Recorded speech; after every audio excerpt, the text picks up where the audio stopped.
Saudações a todos. Então, retomando o nosso curso de História do Pensamento Jurídico, a unidade que nós vamos iniciar agora seria sobre o pensamento jurídico na Idade Média. E aí teremos aqui uma tarefa bastante árdua no final das contas, porque a Idade Média é uma eterna desconhecida, vamos colocar assim.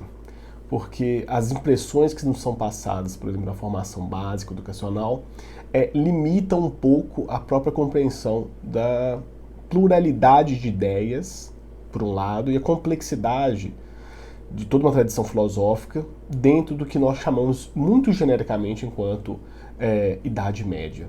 E vejam que a própria terminologia falar em Idade Média, ela que foi, vejam, uma denominação criada no período já do Iluminismo, colocaria como se fosse uma ideia de um tempo médio entre a antiguidade e a modernidade.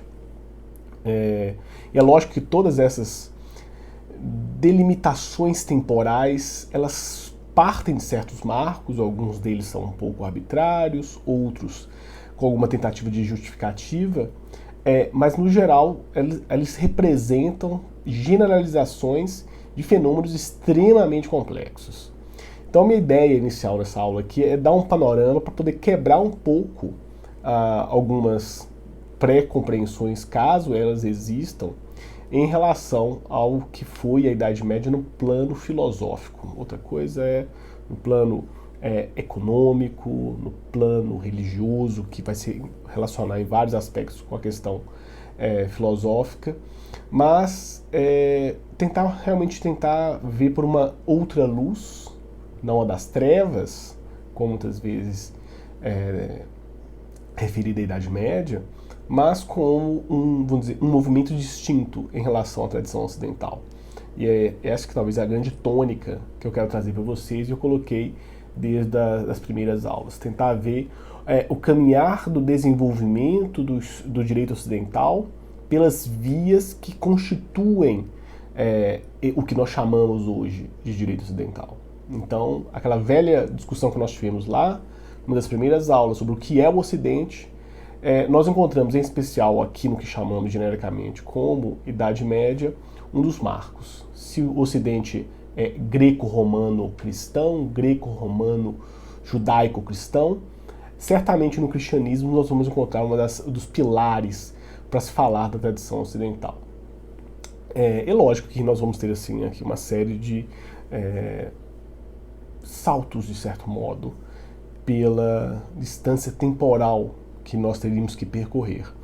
Então a minha ideia é até passar brevemente com vocês uma linha do tempo que eu separei. Eu nunca encontrei uma linha do tempo realmente boa em português, vou usar ela em alemão, mas como são datas e autores que os nomes são conhecidos, vocês vão perceber.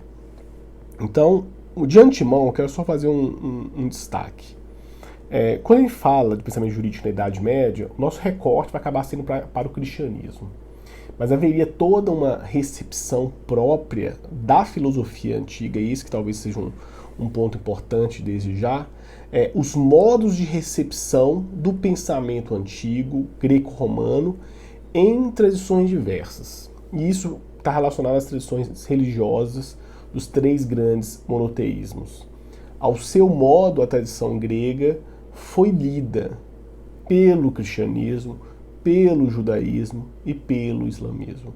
E existem, vamos dizer, momentos de trocas entre as interpretações que essas tradições teológicas terão sobre a filosofia grega. Algumas desvalorizando, outras colocando o grande legado do pensamento filosófico, que promoveu transformações certamente. Nós vamos nos circunscrever aqui tão somente à recepção do próprio cristianismo. Mas destacando que em alguns momentos ocorreram diálogos entre essas tradições, quanto à recepção, por exemplo, do pensamento de Aristóteles, já na Baixa Idade Média. Então vejam, eu não vou recuperar aqui todos esses elementos que vocês já conhecem ou deveriam conhecer em relação à periodização da própria história da antiga e da história dita medieva, mas vejam que há um grande... Nós terminamos, e pense na questão dos conteúdos que nós estudamos até agora. Nossa última unidade foi sobre o direito romano, e a última, vamos dizer, temática, subitem dentro da unidade, foi só sobre o Corpus Iuris Civilis, que está, vejam, no século VI da Era Comum. A própria filosofia dita medieval, ela está vinculada, por exemplo, na chamada patrística, e eu quero fazer essa determinação aqui desde já, desses marcos, para vocês terem uma certa noção. E é lógico que isso aqui não tem nenhuma pretensão de abarcar a pluralidade de pensadores dentro da tradição medieval, mas a própria patrística, e aí eu vejam aqui, acompanhem junto com essa linha do tempo, só coloquei aqui desde o início só para vocês perceberem que nós começamos do século VII, já na tradição pré-socrática, e a gente vai percorrendo vários momentos até o pensamento helênico, helenístico, e a transição já para o fim do pensamento helenístico aqui com certos autores.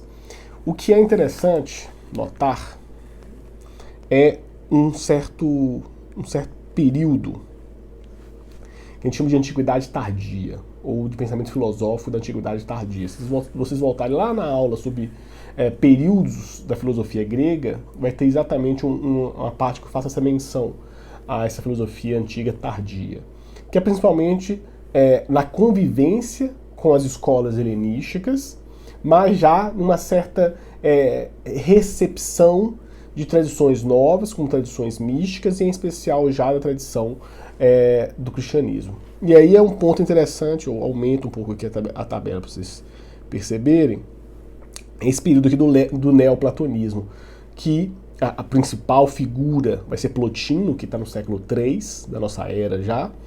E o interessante aqui é mostrar, esses autores todos vão ter assim, são autores que vivem dentro do mundo pagão, ainda são pagões, mas dialogam ou recepcionam certas tensões que já existia na tradição daquele período, quanto, por exemplo, vamos dizer, a constituição da entidade de Deus. É um Deus ou vários deuses. Estamos num movimento monoteísta ou politeísta. E aí vamos dizer, decorrências, por exemplo, da visão de mundo que isso decorre. Essa linha do tempo, ela vai colocar discussões sobre, vamos dizer, a Idade Média, e já demarcando aqui, obviamente a Idade Média não começa no século I, aqui ele está colocando autores do período da patrística, que é, vamos dizer, a tradição que vai se formar inicialmente no seio da cristandade quanto à relação do pensamento teológico, pensamento filosófico, a patrística desde os primeiros momentos do século, virado do século I para o século II. Isso é interessante porque mostra aqui os modos como os primeiros padres da igreja, por isso é patrística, pater, enquanto os representantes da igreja católica, ainda que vai se formar, né, mas assim, os primeiros que vão interpretar o cristianismo e levar a doutrina cristã. E é interessante pensar nos apologéticos aqui, por exemplo, que eles estão dentro do mundo antigo em regiões completamente diferentes. Na Alexandria, na Síria, em Atenas, em Cartago. Isso, vejam, em distância isso é muito grande. E sem contar depois a própria, vamos dizer, entrada vamos dizer, no que o mundo mediterrâneo mais europeu, vamos colocar assim. Isso é importante para poder pegar, talvez, a principal figura da patrística, que é Santo Agostinho, ou Agostinho de Hipona, ou ainda como os alemães se referem às vezes, Aurelius Augustinus, que era o nome que ele foi, vamos dizer, conhecido na sua vida ainda pagã. E vejam, eu quero só mostrar para vocês vamos dizer, dilação temporal que nós temos, por exemplo, da patrística. Vamos considerar aqui a figura em especial, a figura maior de Agostinho, que está no virado do século IV para o século V, então produção intelectual em especial aqui no século V. Vejam que nós vimos lá no Corpus Iuris Civilis, ele está no século VI, ou seja, o 530, um século, vamos colocar assim, um século depois de Agostinho. Então tem vários reflexos históricos aqui vamos dizer, o mundo que Agostinho vive é um mundo bastante diferente, então muito mais caótico e dissoluto em comparação a certa unidade que nós vamos encontrar, por exemplo, dentro do Império de Justiniano. Mas a ideia aqui dessa aula é mostrar para vocês a, vamos dizer, extensão temporal e o percurso filosófico que há no que nós comumente chamamos de Idade Média. Então, como eu falei com vocês, as duas principais, vamos dizer, manifestações da filosofia medieval dentro da cristandade vai ser a patrística e a escolástica. A principal figura da patrística, Santo Agostinho; a principal figura da escolástica, São Tomás de Aquino. São os únicos? Claro que não. E por isso vocês vão perceber aqui na linha do tempo a, vamos dizer, diversidade de autores em relação a isso. Alguns vão colocar, por exemplo, que o nominalismo não seria uma posição autônoma, mas decorrente da própria escolástica. Há discussões sobre isso, mas a gente não precisa entrar propriamente em relação a isso. Mas vejam aqui vamos dizer, a proto-escolástica, o início da escolástica no século VIII para o século IX, e a diferença entre Santo Agostinho é temporal com São Tomás de Aquino. São praticamente 8 séculos de diferença. Então, 8 séculos. 8 séculos é basicamente o que nós vimos dentro do período helênico-helenístico, se a gente fosse colocar assim. Então, existe muita questão histórica por detrás disso. Então, vamos dizer, não só a visão de mundo muda, mas a própria conformação política, econômica, dentro da tradição dita europeia, foi profundamente alterada. E aqui, nessa linha do tempo, ela tem vamos dizer, uma vantagem interessante, que dentro da escolástica vão colocar os autores por tradições ditas nacionais. Veja, esses países não existiam nesse período.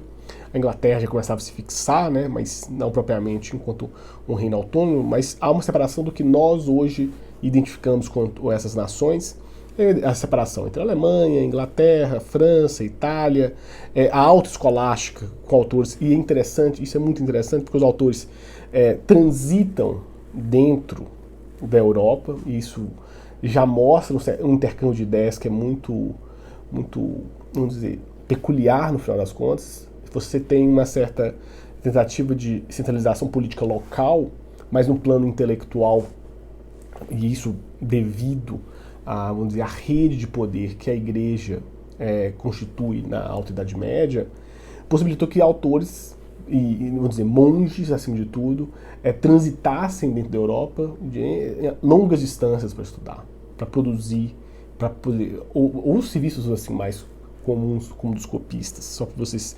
pensarem assim. Um exemplo que eu acho muito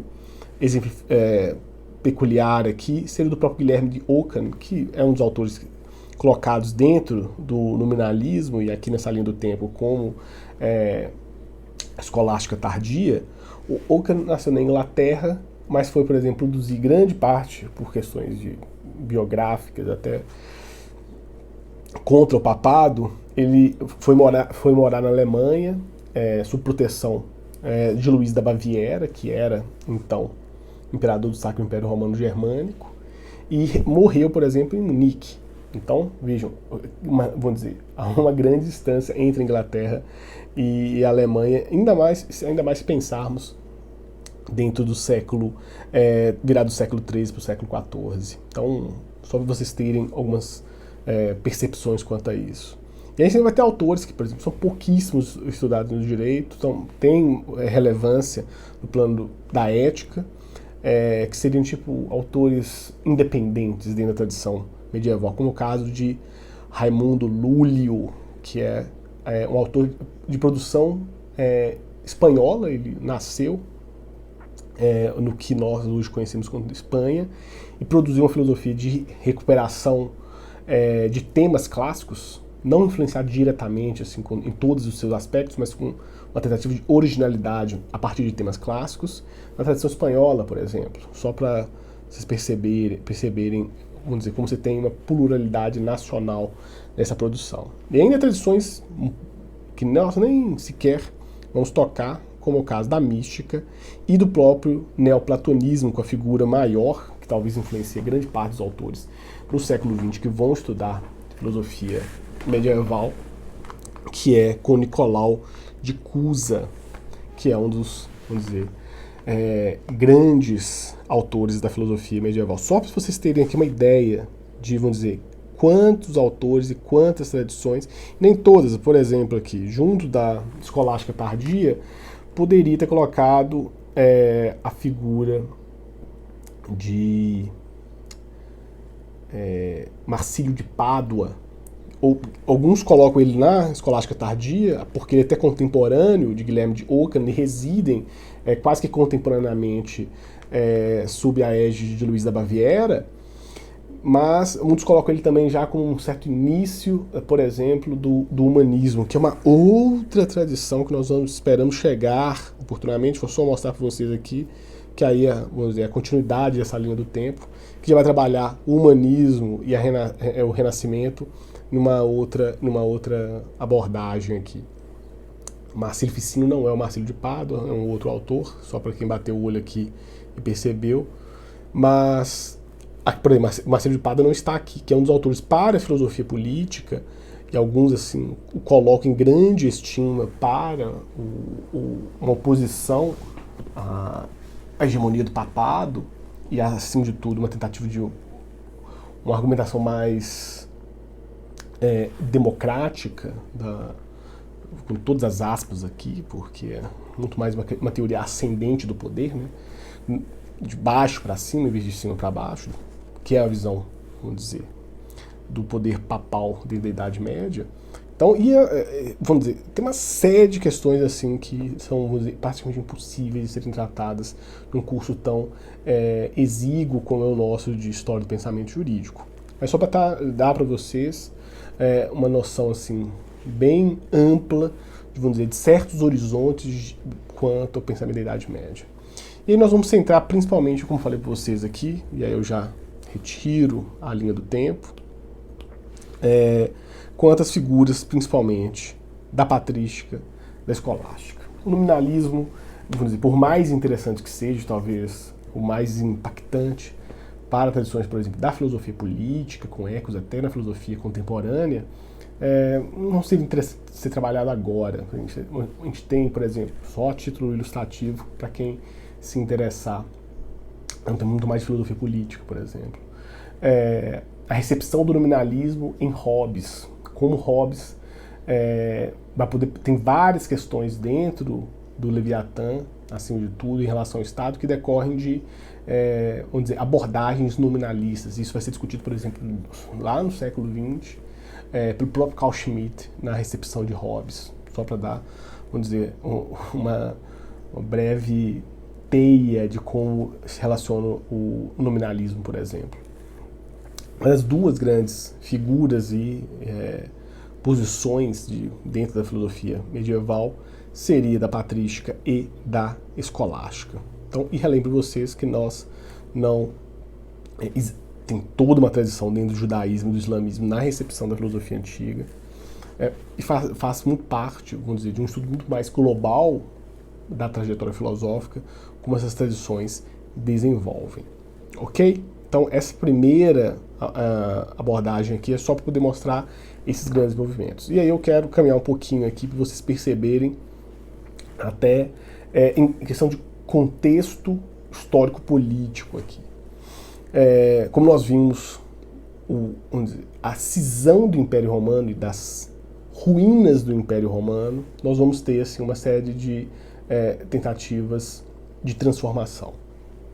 Vejam que nós trabalhamos o Corpus Juris Civilis, mas ele terá impacto na sua recepção na tradição europeia muito posteriormente, talvez junto com a escolástica, a redescoberta dos textos de Justiniano, né, do que nós chamamos de Corpus Juris Civilis, mas é só no século XII da nossa era.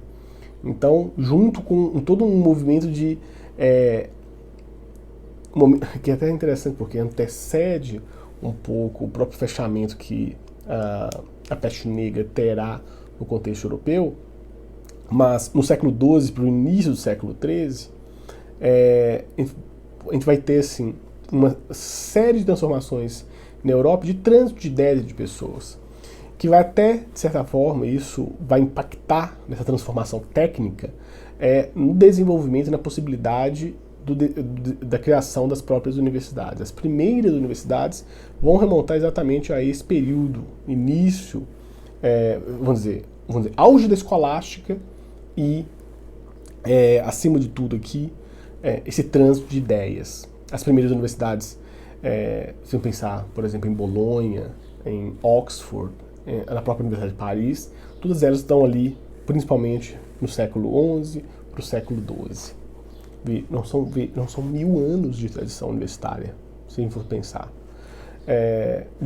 Na tradição, só a título comparativo, na tradição islâmica, por exemplo, alguns atribuem que uma certa institucionalização do estudo até antecede um pouco a própria criação das universidades no contexto europeu. O que assim, é um certo excesso. Não há universidade no contexto europeu, mas, vamos dizer, os grandes mosteiros funcionaram na Alta Idade Média e na Baixa Idade Média também, enquanto centros de produção de conhecimento. A grande questão é que a universidade ela passa a ser vista, dentro do período do humanismo, como uma tentativa de conhecimento fora, vamos dizer, da instituição dos mosteiros ou da própria Igreja Católica. A grande maioria das universidades, na verdade, nascem aliadas à figura da Igreja. E o grande parte dos professores também são vinculados à Igreja. Mas é um pouco, talvez, uma ideia de recepção. Tenta-se recepcionar a criação das universidades como algo fora do seio da Igreja. Caminha mais como uma expansão, vamos dizer assim, da figura institucional. Isso vai ecoar assim, até o século XVI, XVIII, vai haver várias universidades que nascem, decorrem, vamos dizer, de segregações e separações dentro da igreja. Mesmo em tradições que posteriormente vão dizer, se tornarem laicas, vamos colocar assim. Então há um processo depois da modernidade de uma certa laicidade das universidades, mas muitas delas nascem exatamente enquanto uma certa demanda da sociedade civil, nobre, vamos colocar assim, que quer ter o acesso ao conhecimento, mas não a vida monástica, vamos colocar assim. Isso principalmente no contexto das universidades italianas. Deseja essa formação intelectual, mas sem a contrapartida da vida monástica. E aí, essa reunião, vamos dizer, de associações estudantis vão iniciar a vida das universidades. Vamos dizer, tem várias obras sobre a questão. Não é nosso ponto aqui, eu quero só trazer vamos dizer, as mudanças que nós vamos ter no contexto político da Idade Média, a fragmentação com tentativas de unificação por instituições distintas, instituições, vamos dizer, confessionais, como é o caso da Igreja Católica, ou mesmo tentativas de instituições de poder, poder secular. A gente pode problematizar um pouco aqui sobre essa questão, são categorias posteriores, para a gente poder ler um fenômeno da Idade Média, não se usa o termo secular naquele período, laico às vezes utilizado, mas secular não. Mas, por exemplo, toda a trajetória política do chamado Sacro Império Romano Germânico está relacionada a uma tentativa de centralização de poder, mesmo que muitas vezes simbólico, em relação vamos dizer, às cinzas do Império Romano. Até uma certa relação muito intensa entre o papado e o Sacro Império Romano Germânico. Alguns momentos que o papado está consagrando os imperadores, e em outros que os imperadores se opõem ao papado, como o caso de Luís de Baviera, que eu falei com vocês. Mas isso é só, vamos dizer, elementos histórico-políticos para poder demonstrar momentos distintos. E talvez o grande ponto aqui é tentar ver um pouco de que é o mundo da patrística, em especial aqui na figura de Agostinho, e qual que é o mundo europeu dentro da escolástica, já no período do século XIII, virado para o século XIV, com Tomás de Aquino. Vamos dizer, são Europas significativamente distintas. São contextos políticos bem diferentes. Se a patrística ela se dá já com um certo esfacelamento do Império Romano, uma certa, alguns colocariam decadência do Império Romano, e o próprio nascimento da Igreja, com uma certa dissolução política extremamente grave. Vejam que, por exemplo, Agostinho nasce em Tagaste, norte da África, hoje seria mais ou menos Argélia. A sombra do império que lá estava naquele período é completamente diferente vamos dizer, do período do Principado Romano, por exemplo. Então a própria unidade política está esfacelada. Então a visão do próprio direito nesse momento é completamente diferente. Quando a gente for ver propriamente sobre Santo Agostinho, a gente vai perceber que, vamos dizer, os intuitos dele, quando vai trabalhar a relação entre a lei divina e a lei humana, há uma certa preocupação com, vamos dizer, quase que paz e garantia. Diferentemente da situação política muito mais estável, no final das contas, já na escolástica. Há uma certa monotonia da Baixa Idade Média, se a gente fosse colocar assim. Não uma monotonia de tédio, mas de uma lentidão das coisas. As transformações são muito mais lentas em comparação a outros períodos, como do próprio humanismo posterior. Então, esses 8 séculos que separam Agostinho de Aquino fazem muita diferença no modo como eles vão recepcionar a filosofia antiga e o uso que eles vão fazer da filosofia antiga para se pensar o grande problema, no final das contas, para a tradição ocidental durante muito tempo, que é o problema do direito natural. Então, o direito natural ganha, vamos dizer, relevos distintos na tradição da patrística, na tradição da escolástica, nesses autores. E aí, só para dar um breve bosquejo para vocês verem em relação ao problema do próprio direito natural, na tradição nominalista, em especial, com o Guilherme de Ockham, o direito natural ele pode ser visto quase que com todas as aspas do mundo, porque não haveria, no final das contas, um direito natural propriamente nos termos de razão como nós encontramos na tradição escolástica. Há uma crítica, no final das contas, da relação entre o universal e o particular, dentro do nominalismo, que mina radicalmente a possibilidade de um direito natural racional naquele período. Tanto que as posições de Ockham foram consideradas heréticas, ele foi excomungado pelo Papa, até pelo meio da sua morte ele estava excomungado, depois essa excomunhão foi revertida, mas esse é um dado exemplificativo. Você tem um monge franciscano, que era a posição do Ockham. O Ockham pertencia à Ordem dos Franciscanos. Isso faz diferença no contexto medieval. A organização das ordens da igreja tem mudanças até no modo como vão receber os autores, o acesso que eles vão ter aos autores. Então, um monge beneditino, ou um monge dominicano, ou mesmo franciscano, você tem assim, significativas diferenças no modo de articulação do pensamento, mas o Ockham é um autor que, se fosse colocado assim, se estivesse mais próximo realmente do poder papal, talvez a sua heresia fosse real. Ele ficou um tempo dentro do papado preso, depois ele conseguiu, vamos dizer, uma fuga, a parte biográfica um pouco complexa desse período, para poder residir sob a proteção de Luís da Baviera. Mas muitas das doutrinas, das teses de Ockham, por exemplo, foram consideradas heréticas, e ainda seriam consideradas heréticas ainda hoje pelos olhos da doutrina cristã. O ponto aqui é só para a gente poder atentar vocês, vamos dizer, que existem vários movimentos dentro da tradição do que nós chamamos de filosofia da Idade Média.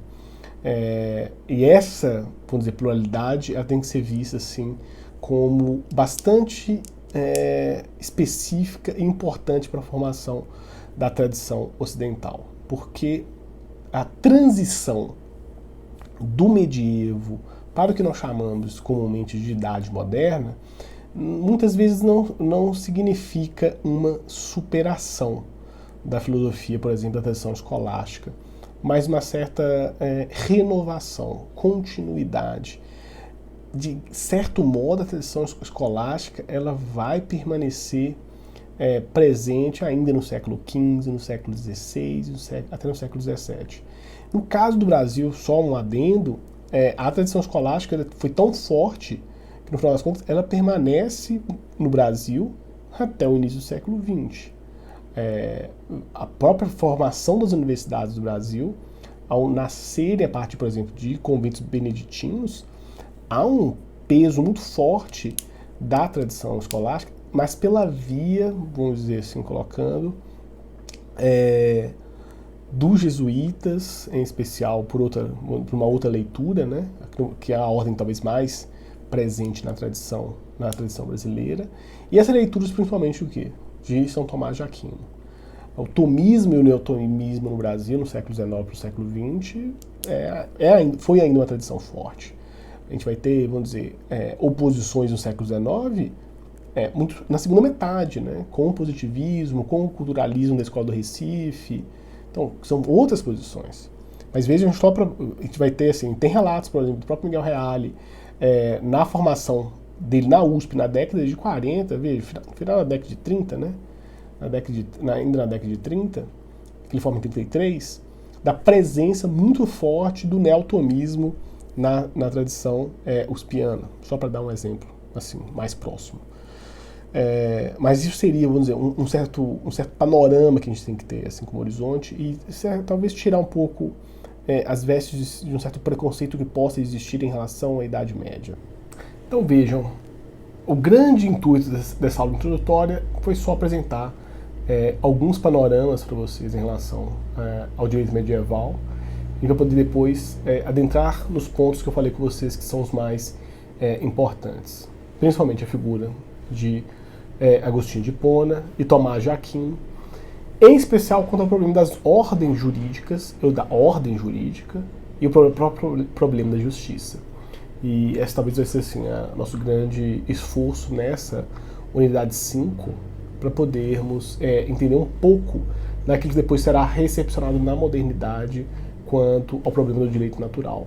Agora, não sobre a ótica de um direito natural da razão divina para uma certa visão do direito natural a partir da razão humana, que é o problema que nós veremos, por exemplo, no chamado justnaturalismo. Ok?